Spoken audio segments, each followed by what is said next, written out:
how bad is steroids? And steroids, do they have a role in bodybuilding?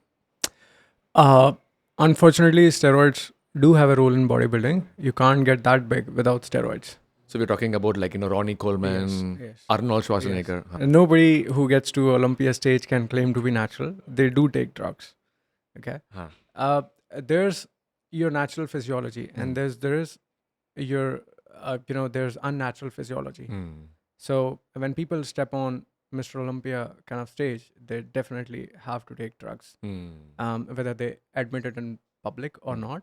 But I think it's by now it's all out, Yeah. right? Now, do steroids have any role in general fitness? Absolutely no. I think steroids are dangerous, and everybody should stay away from drugs as much as they can.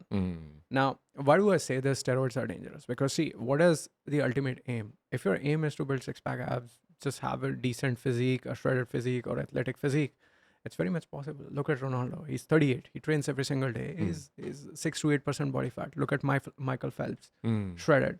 Then you have, so many players, so many athletes who have like muscles, decent muscles, and they look shredded. In fact, our Virat Kohli, Correct. right? So you can get to that level naturally. You don't need drugs for that. You can get even better. You don't need drugs. You need drugs when you need like some sort of like a monster like a physique.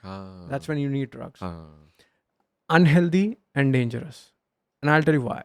What happens is researchers have proved that even if you don't exercise, steroids can aid in gaining muscles, which is funny. So steroids can build lean tissues even if you don't exercise at all. You don't need to exercise at all. Steroids will aid in muscle tissue growth. Same happens with growth hormones or any sort of illegal drugs.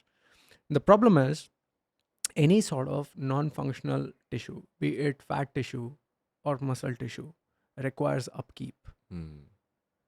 Our heart pumps oxygen and nutrients into all muscle tissues. If you add, let's say, 2 kilograms of muscle tissue or fat tissue, it is going to start beating faster, right? And the heart has not become efficient. You've just put on muscle mass without exercising, which means my heart has not become efficient. The efficiency is the same, but now it needs to work more because it needs to deliver more nutrient and oxygen to 2 kilograms of additional tissue. Wow. Right, which means it puts a lot of stress on my heart. Wow. Now imagine putting 10 kilograms of muscle mass. Sure, you worked out and all, but getting 10 kg of muscle mass, out of which let's say some was through your training, but a lot of it was it wasn't assisted through training. It was primarily because of your intake of Drugs. steroids, right? It puts massive amount of load on your heart, and that's why most of these bodybuilders they die at such a young age. Wow. Right. So that's one of the main reasons. So whether you are obese or you're a drugged bodybuilder, the two look very different, but physiologically inside the heart is equally messed up. Wow. And they have equally bad lipid profiles. So if you want to be a bodybuilder, you want to look good, sure, but you're also kind of writing a death sentence. The bottom line is no role for that in a normal person who is maintaining fitness. Oh, super. And the guys who take drugs, they have doctors, they understand the risks. I mean, look at all the bodybuilders who have died. I'm pretty sure they thought, hey, it happened with somebody else. It's not going to happen with me. But then it happens. And the problem also is that a lot of youngsters haven't seen enough time, which means that they're 20, 22 years old. And most of the bodybuilding which got popular was after 60s.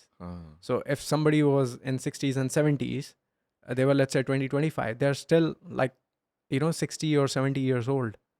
No. And yes, exactly. So a lot of people haven't seen a full cycle of effects of steroids on human beings, which means that they don't know the extent of damage that is done. Somebody who's born maybe in 2030 or 2040, who's seen one full cycle, 100-year cycle of people using and abusing steroids, would be able to say, hey, steroids are bad because this is how many people it killed.